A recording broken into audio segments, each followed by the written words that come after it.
Well, hello and welcome to the latest episode of The Main Straight, the official F1 in Schools podcast. So glad you came back for another dose of all of the best insights. We have guests on this show. We also bring you the latest news. For those that don't know me, I'm Tom Deacon, your host of this incredible podcast. I say incredible because I genuinely mean it. I am loving doing this podcast, one episode every single month. Although I say that, we did actually have two because we had the Birmingham National Finals. We brought you a special episode. And for all of the episodes that we've done so far, if you haven't heard them, take the time out to go and listen back. We have some absolute gems from people involved in F1 in schools to help you guys on your journey. So what can I tell you about today's episode? Well, for a start, we've got two brilliant guests who are going to be on today, and I'll be bringing you the latest news. And while you're at it, I've got some homework for you. Now, I know I don't normally give you homework,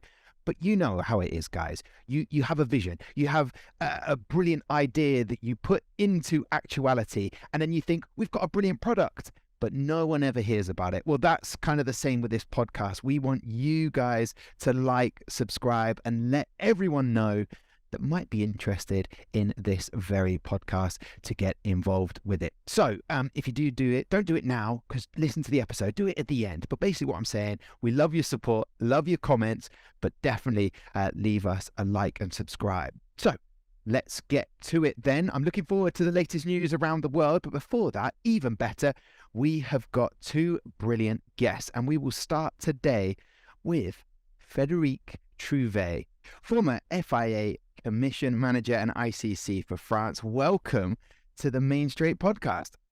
Thanks for welcoming me. Yeah, well, listen, we go a little bit way back when I first met you at Silverstone with the World Finals. You were part of that day. You handed out an award. It's great to actually chat to you again and get a bit more insight into what you actually do, and hopefully inspiring a new generation of people to follow in your footsteps. But why did you and how did you end up working for F1 in schools? It started when I was involved at the FIA, because during my background the FIA for 19 years, I had the chance to meet Andrew and as a manager of the FIA Women in Motorsport Commission, I really just aim to facilitate, encourage more women in motorsport, and the logical path was really just with the engineers background, and just giving the chance to the girls to come and just to try. And we, with Andrew, when we met, we said, oh, why not? I mean, we could create an FIA Women in Motorsports trophy at Formula One schools, and that's how I started to be involved. Just an opportunity to make something great happen. Well, you've done that, and looking at your career, as you said, 19 years working with the FIA, head of sporting department, women in motorsport manager, deputy director for the development department, director of development programs. I feel like you completed the FIA. You did everything. Yeah, because when I got my master in law and economic in sports, and I had the chance to join the FIA. I was really just fascinated by sports, and as former volleyball players in collective sports, and I really just enjoy just the idea to facilitate the access to sport for the majority of people.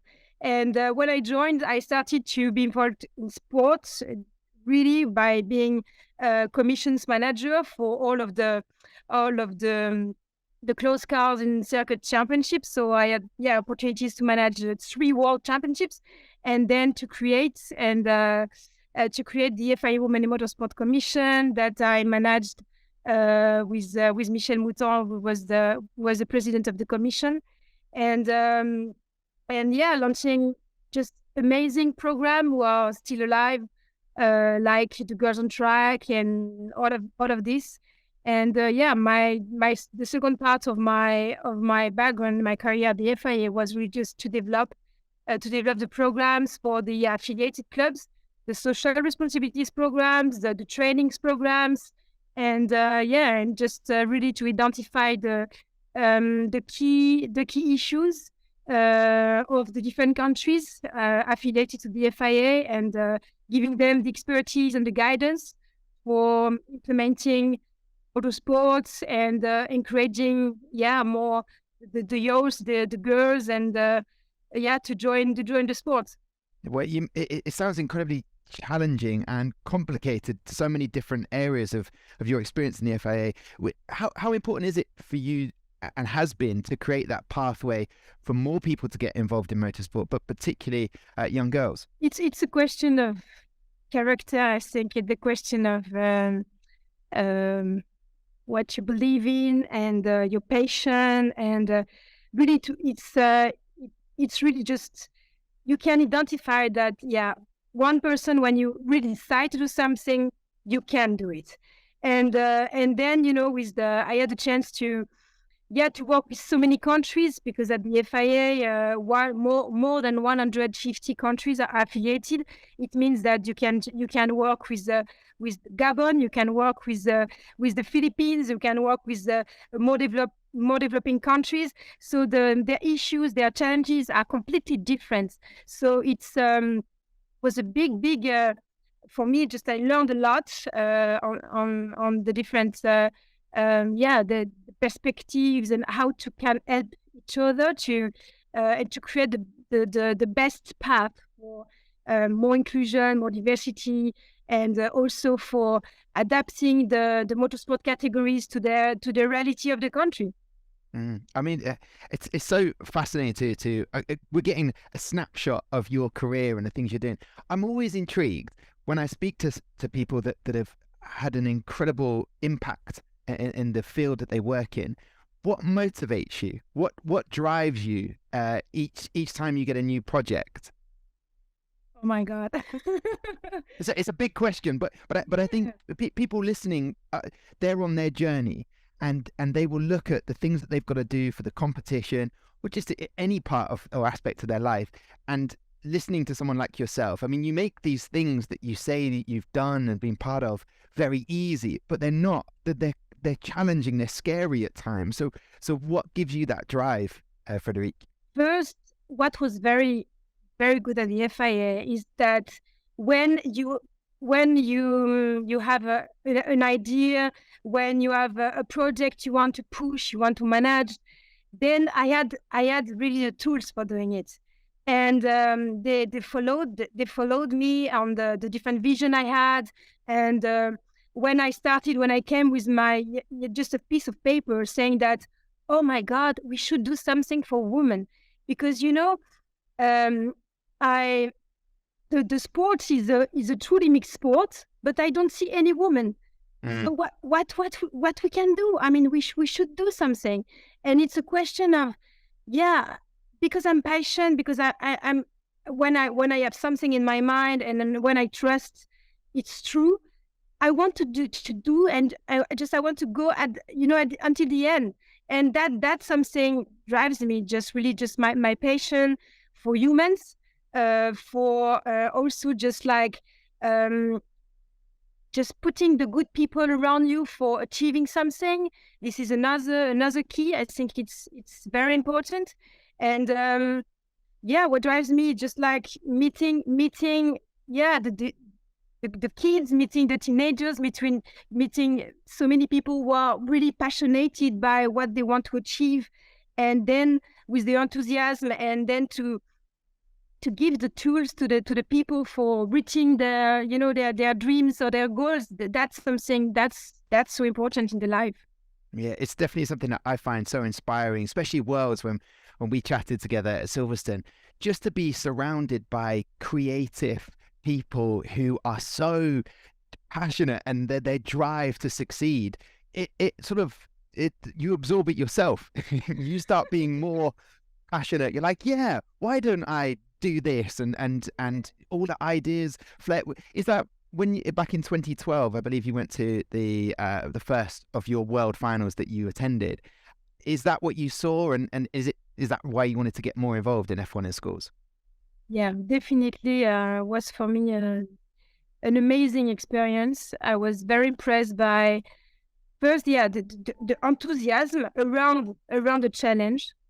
the creativity of the competitors, of the teenagers, of the teams, and and the level of their professionalism at an early age, like they were like, some were like 15 years old, others like 19, but combining the different skills and the characters and how you can perform with a team.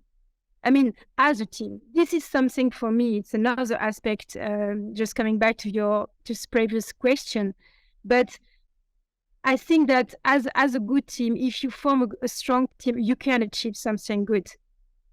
And that's really that event was impressed by, is just really just how when you put people around you, and then how you can drive this challenge with the different roles, and it was very, very good. And also with the involvement of the Formula One teams, people bringing inspiration and the top people around them.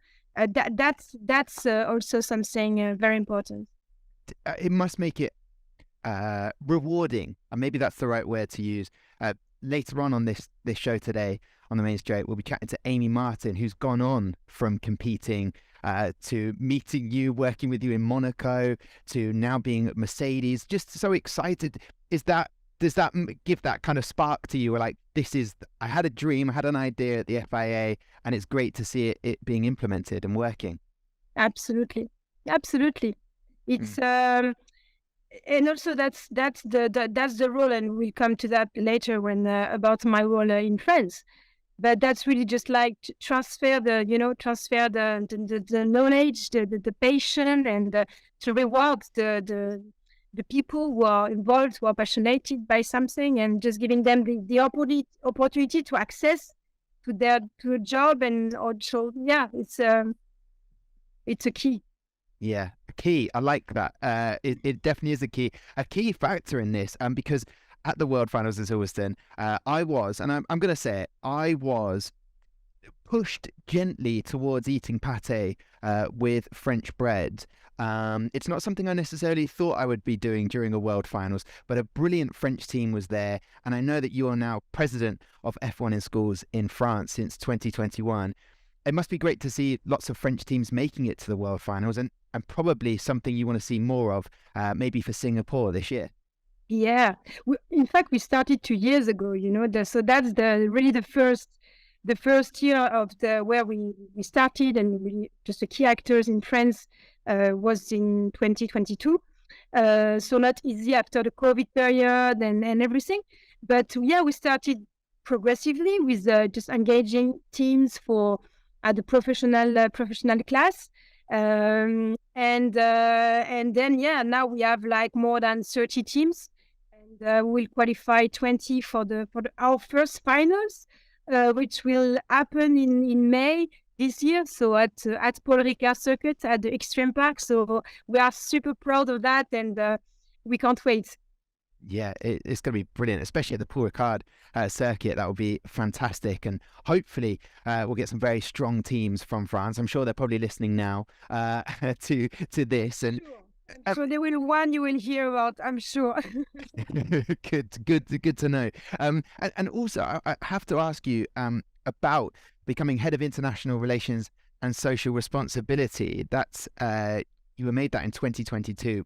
What does that mean? What are the day-to-day things that you do in that role? In that role, it means, just build strong relationship with the national coordinators, who are just like more or less franchise of Formula One schools, and just represented in different countries, bring expertise, bring guidance on how to implement the challenge. Due to my just FIA background as the development director in charge of the relationship with different ISNs in different countries, I have still some connections with some of them, and most of them, they are so passionate and enthusiastic with the idea to implement Formula One in schools, because for them, it's really a good path for getting more licenses, getting more people involved in their respective countries. We implemented the challenge in Nepal, for example. In Nepal, just something unbelievable. But you have a strong people there. You have a strong federation in Nepal, and they were, oh my God, we could do something. And so I started with the concept of the from schools to track, and we designed the concept together. So they select the girls at schools through Formula One in schools, and we bring them on track in the different workshop, and to identify what they like, what they would like to be. And that's what I do. And in terms of social responsibility, it's really to implement the CSR strategy. With Andrew, works really in close relationship with Formula One, with the new person in charge of the D&I. And so now we work together in just like to give the challenge, the key elements, and to ensure that it can be run according to the D&I, so inclusion, diversity, and respecting the environmental challenges that's faced to all of the organizations.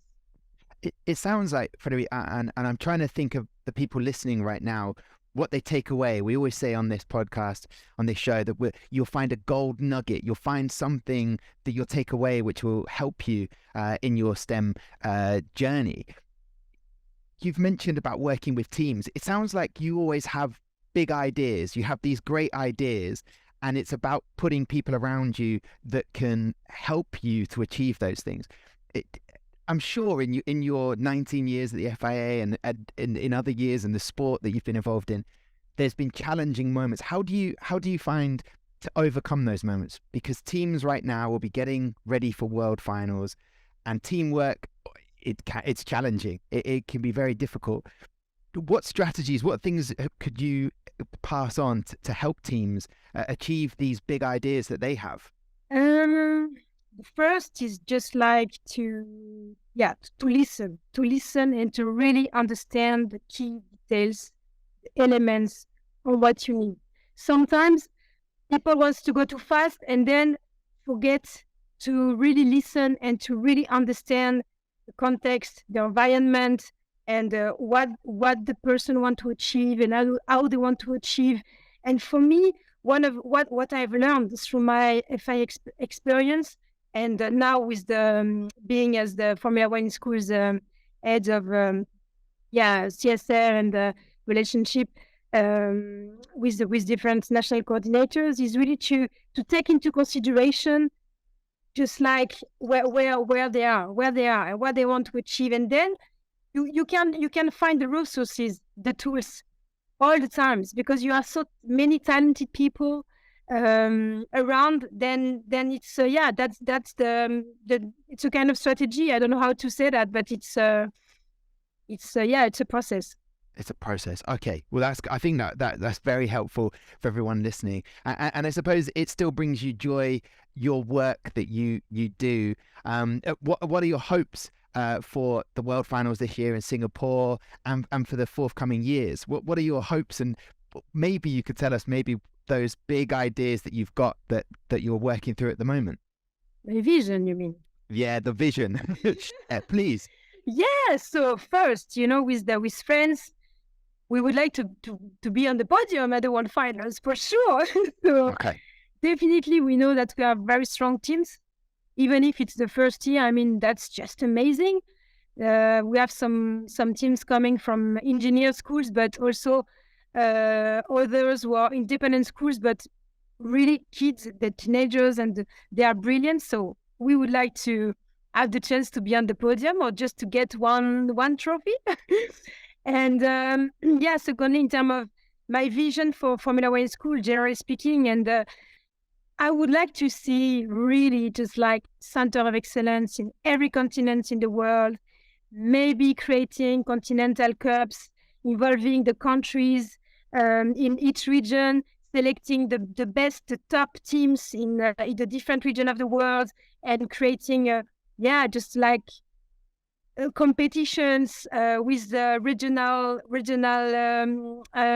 talents and champions, But having, for sure, if you tell me, okay, ideally speaking, my dream would be to have really minimum one hub in each country of the world, because I know you have kids fascinated by motorsport, by engineering, by the STEM. And for me, the STEM, that's the future. STEM is the future of our world. And I give you just an example. In France, we consider that we have 8 jobs among 10 which are connected with STEM. That's just a fact. That's incredible. I love that we get the first scoop of your ideas for this cups, countries versus countries. You heard it here first on the Main Straight. Before I say goodbye and thank you for being on the episode today, Frederique, final thought on that pathway for young women getting involved in motorsport. You've managed this. You want to see more people and visually more women involved in motorsport. For anyone listening right now who would be thinking, I don't know if it's for me, is there anything you would say to those young girls out there? Try. Try. You have many fields and opportunities in motorsports, maybe that you don't know still. But just like contact Formula One schools, and I'm sure that in your countries or through the Formula One schools website, you can find someone just who can help you and give you the guidance for reaching your dream, reaching your objective and your goals. So go do that. Try. I love that. Frederique Trouvé, thank you so much for your time on the Main Straight. It's been an absolute pleasure chatting to you. Thanks a lot. Thanks very much, Tom. Ciao, ciao. Our next guest to the podcast, The Main Straight, the official F1 in Schools podcast, and it is none other than the former F1 in Schools competitor and winner of the Women in Motorsport Award. It's Amy Martin. Welcome to the show. Hi, good morning, Tom. Good morning to you. Listen, Amy, how are you doing there before we get into these questions? Because I have a fact sheet in front of me and you are stacked with incredible things that you've been able to do since F1 in Schools. But before we get into it, are you all right? Yeah, I'm very good. Very excited to be on the podcast today. Okay, well, listen, this fact sheet is incredible. As I mentioned there, the winner of the FIA Women in Motorsport Award in 2016. Do you wear it with a badge of honor? Because that's an incredible achievement. Yeah, so actually I lost the draw when we plucked out our trophies for who got to keep them. So my design manufacturer, Jess, actually has the FIA Women in Motorsport trophy. But we've got plenty to share around, so I'm not too upset about it. No, not too upset. But yeah, it's a great accolade and I know the amount of work you put into it. But before we get to that, Amy, I want to know, how did you find out about F1 in Schools and what made you want to get involved? Yeah, so I was in year 9, so around 14 years old, and my design technology teacher came up to me and said, I want you to make a team. We're going to do an F1 in Schools competition and we're going to go to Singapore. And I was like, oh, right, okay. Yeah, I'll put a team together. So I went through and we had a couple of boys on the team for starters, and then we got rid of them because they weren't performing up to our standards. So it ended up with just a team of 4 girls. And we got through to the World Finals in our first year, which was absolutely incredible. And yeah, we just kind of carried on through there. So it was all just down to my design technology teacher. Wow, I love that. If someone wasn't quite up to scratch, quite ruthless in that way. So it didn't initially start as a team of all girls. And just to remind everybody, the name of your team is Tachyon, right? Yes, so I'm Team Tachyon. I was a team manager, and it was a group of 4 girls, and we were from Wales. So we competed in the 2014-15 season and then the 2015-16 season. Yeah, I mean, you mentioned Singapore there. That's where the World Final is going to be this year in 2023. Fond memories of Singapore? Yes, absolutely amazing country. I had the best time. And because we were so young, we really just like soaked up all of the culture and the atmosphere of the competition. But definitely, it's a place that I would definitely put on a bucket list and want to return to. Okay, so setting that scene, your DT teacher talks to you, says, Amy, go and get a team together. You do exactly that. I mean, what were the takeaways? What did you learn from getting a team to perform in the way that you did to get to a World Finals? Yeah, so it's a really interesting competition. It's really difficult to kind of get the correct amount of skill sets in a team. So that was the main thing that I went for, is diversity within a team. So I was team manager, and I was then just like kind of left to look around the school and try and find people who I think would be a good fit. So I definitely think the main thing is making sure you have diversity across the team. And obviously an interest in STEM is very important, but I can speak from experience, especially with my team, is that not all of us have actually gone into STEM fields. So the competition really does have like an overarching net positive experience on anyone who kind of gets involved, whether it's be with social skills or presentation skills, literature, writing portfolios, technical regulation reading. So there's just a very big skill set that is needed to kind of do well in the competition. So I think definitely diversity is a key factor of picking a good team. Oh, that's great to hear. I mean, it is very broad, all the skills that you learn and get to take away from F1 in schools. So you competed in Singapore. How did you do? Yeah, so we did quite well in Singapore. We actually won the sponsorship and marketing award. Didn't get the highest on the total score sheet, but we didn't really let that defer us. So we got the sponsorship and marketing award in Singapore, and then we progressed to regionals and nationals again, and got through to the 2016 World Finals, which were held in Austin, Texas. So like a completely different a different vibe for the World Finals, going from Singapore and Texas, completely different like cultural differences. And then in Singapore, we actually managed to get 3 awards and 7 nominations. So we won the Women in Motorsport Award, Sponsorship and Marketing, and the Verbal Presentation Award. That's incredible. And what would you say was that? Because I think people listening will want to know, so all right, you competed, you got to a World Finals, you think you've done it, you've done everything, great achievement, but you obviously took something from that World Final to know for the regionals and the next Worlds in Texas. So what did you take away from it? Yeah, so definitely this size of the competition was something that we weren't expecting. Going to your first World Finals is such an overwhelming experience.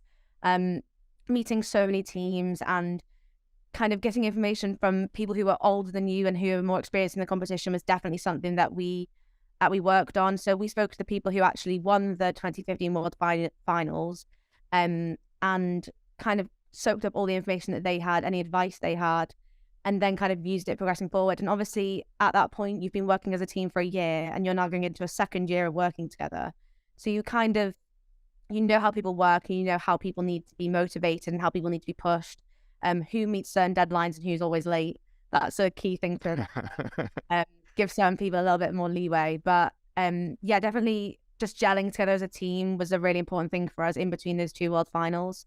And also, I think people underestimate the importance of like team building and actually bonding and what the experience of going to World Finals does for you. You have to spend like 2 weeks with these people in a very stressful environment, and then as soon as it's all done, you get to relax and really take time to enjoy it. And I think that's a really important thing to remember. Is it's such an amazing journey that you need to enjoy it along the way.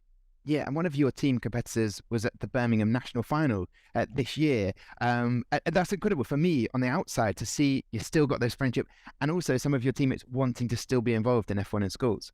Yeah, so it's definitely, I say it's a really big family. It's like an alumni network when we all, we've got a big Facebook group and we all post each other like updates and what's going on in the world. And obviously because F1 likes to recruit from F1 in schools, a lot of us do end up in the field. So kind of just even people who judged in my first year and now still working, and they will be working in the same factories that we will be working in. So it's just it really is a really big network kind of globally. Yeah. Okay. So 2016 was your last competition, the World Finals. And then I'm kind of curious, how many other all-girl teams were there around the time? Because I really want to get from you why more girls should be involved and wanting to get involved in this STEM project. So were you one of the only a few teams? Because I know from Worlds last year there was lots of all-girl teams. So what was it like back in 2016? I definitely think it's gotten a lot more popular having all-girl teams as more people start to get involved in the competition. But I do remember in 2015 there were only a select few that you can count on one hand how many all-girl teams there were. And we like to think we kind of created a trend in Wales of all-girl teams, because then after us, when we finished competing, Falcon Force was the next team to go and they were an all-girl team. And then the next team that went from my school were an all-girl team. So yeah, I think we like to say that we paved the way in Wales for the all-girl teams, but it's definitely getting a lot more popular. And like you said, when we were at the World Finals, the amount of females who are getting involved in F1 in schools and in engineering in general has just increased massively. I do think that is down to the appeal of the competition and how fun it is and how different areas of competition kind of overlap. So if people are a little bit more humanities or literature based, they often like to do the marketing roles. But then obviously there are spaces that need to be filled for engineers. So it is quite good to see how women especially can kind of switch over from marketing into engineering within the first couple of months of competing. How would you say your life has changed since competing? Because the brilliant Max, who brings the news later on this show, has got a fact sheet in front of me, and I've worked with you several times because you're the co-host of the F1 in Schools events for both the UK national and world finals. So I know you. So it's kind of interesting and odd at the same time, and peculiar to interview you when I'm already spending a lot of time with you anyway. But just to see the fact sheet is amazing. But what stands out for you since competing? What has it brought to your life? So I always say that I wouldn't be where I was today if it wasn't for Andrew Denford, the founder and chairman of F1 in Schools, just because of how much it has changed my life, honestly. So after competing, I did my A-levels and I did maths, physics, English literature and politics. So a little bit of a strange mix there, just keeping options open. And then I've gone on to study systems engineering at Warwick University. But one of the biggest highlights when I was since competing is when I went to the FIA conference in Monaco in July 2021. So I actually did a seminar in the Women in Motorsport section of the conference on grassroots motorsport and how F1 in Schools needs to be promoted worldwide and with the circuits that we can get as many young people involved in the competition. I think I was kind of used as like this is what could happen because I've kind of gone on and I've always stayed involved in the competition and I've got a really big passion for motorsport and especially getting women involved in motorsport. So yeah, that was absolutely incredible. I got to spend a couple of days in Monaco.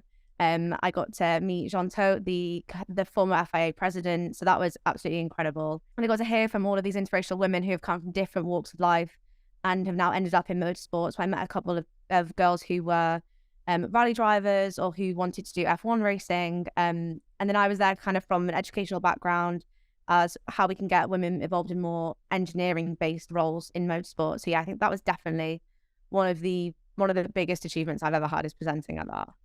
Such a great highlight though, because everyone's looking at you. You are that person, whether you realized it or not. You kind of can inspire lots of other girls to get involved in the engineering side and in F1 in Schools. So that was a great moment. And you met Frederique as well.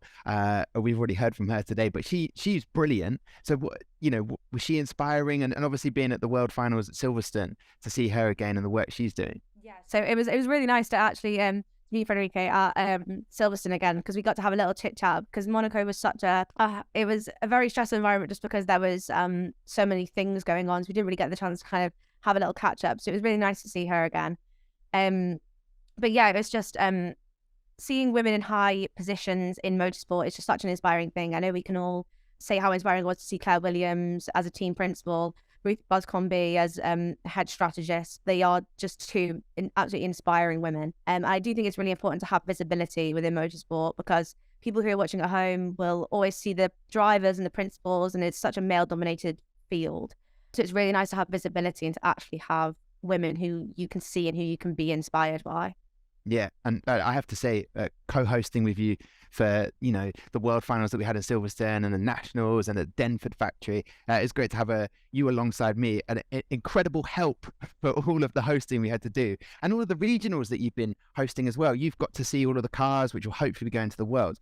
Can I just double check though? I know this is for the listening pleasure of everybody listening to this podcast, but do you happen, we're filming this as well, happen to have your old Tachyon car? Because I feel like everyone who competes in F1 in Schools hangs on to a car in some respect. You never forget, you never leave that. So have you got one with you? Yeah, so I actually managed to wrangle mine out of the hands of Max when I was at the Birmingham Nationals. So anyone watching, you can see just my car, my Tachyon car, my pride and joy. I say nobody else on the team has one of these cars, so it's the last remaining one. Because if you ask anyone who competed with me, we were not the fastest on track. And sometimes we didn't even make it down the track. So this is the last one that is fully functional. My teacher doesn't even know I have it. This is staying with me in a box somewhere. Secret is out, I'm afraid now, Amy. That's it. You're on the Main Straight podcast. That's it. It's done. I'm just looking at this fact sheet. You mentioned the highlight about Monaco. You also have a former student of the Williams Racing Academy. That's pretty incredible. After a sort of gateway in, and now it says here you'll be joining Mercedes-AMG High Performance Powertrains as a finance graduate in July 2023. So you're pretty much doing everything. How did that come about?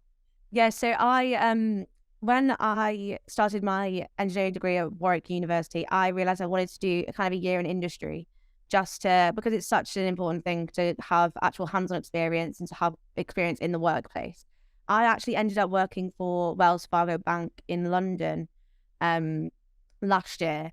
So I know it's a kind of a bit of a switch from systems engineering to finance, is kind of a big jump. Just something I wanted to try out, and I actually really enjoyed it. So I applied for a position with Mercedes-AMG HPP, and I was actually successful in getting that. So they gave me a little Christmas present. I got told about a week before Christmas that I was going to get the job. So yeah, that was absolutely incredible. It was like a dream come true. Like the moment I found out, it was like, this is what I've been working for like 7 years. So yeah, absolutely incredible. I'm so excited to get started on the team. But like I said, Williams really gave me that foot in the door, and they gave me so many valuable experiences. And so I had work experience with Williams, so much help and support from the team who were running the academy.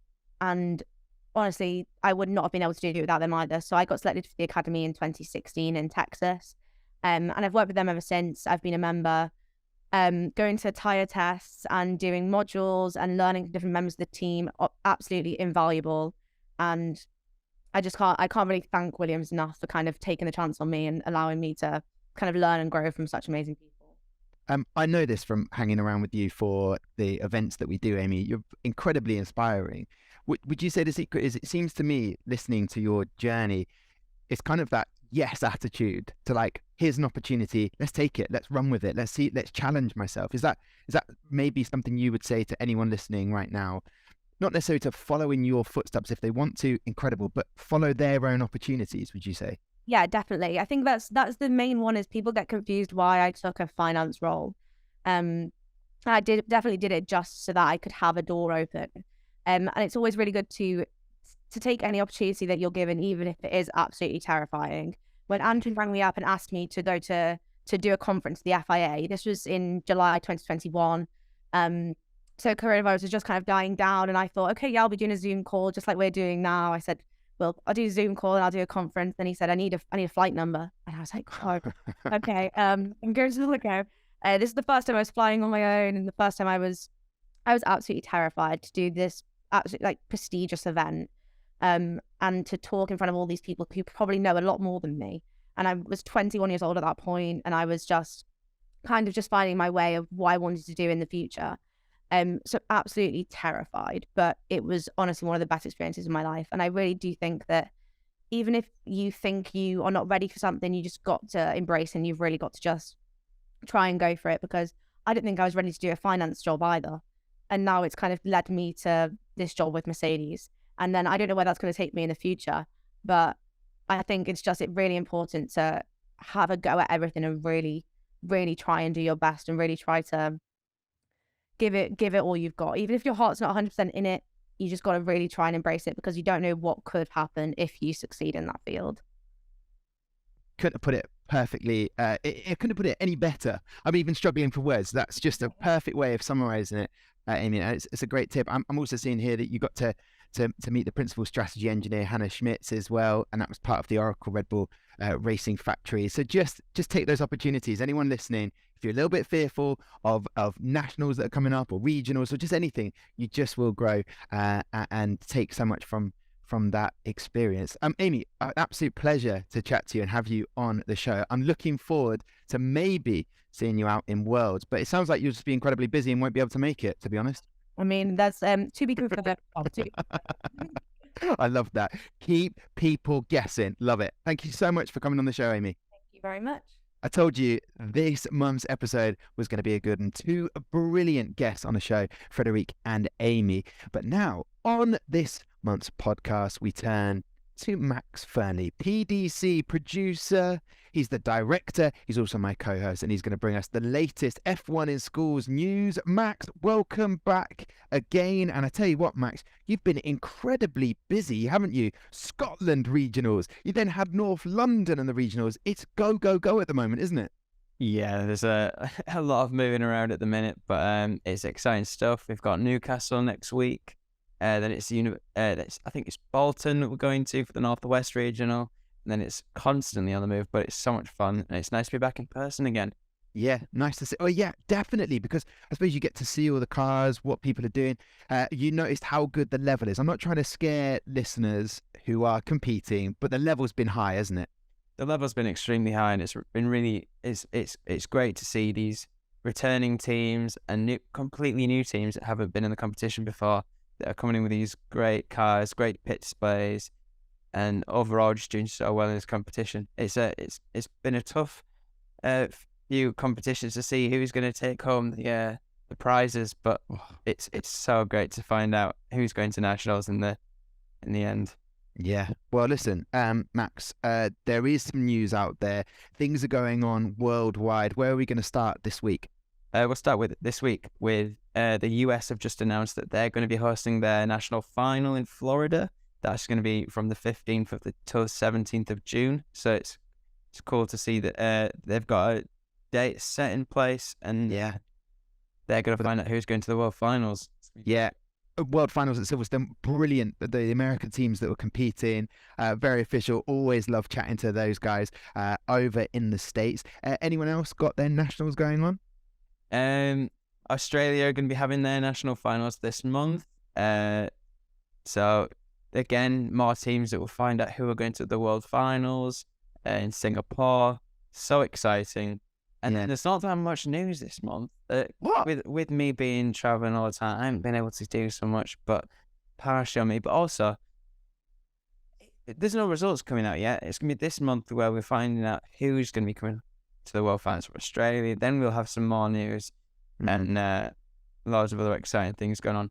But No, but I was just going to say, the Australian teams always, history shows how good they are. So when that data start being put out on the socials, that's when the teams around the world will start going, blimey, okay, that's what Australia have achieved.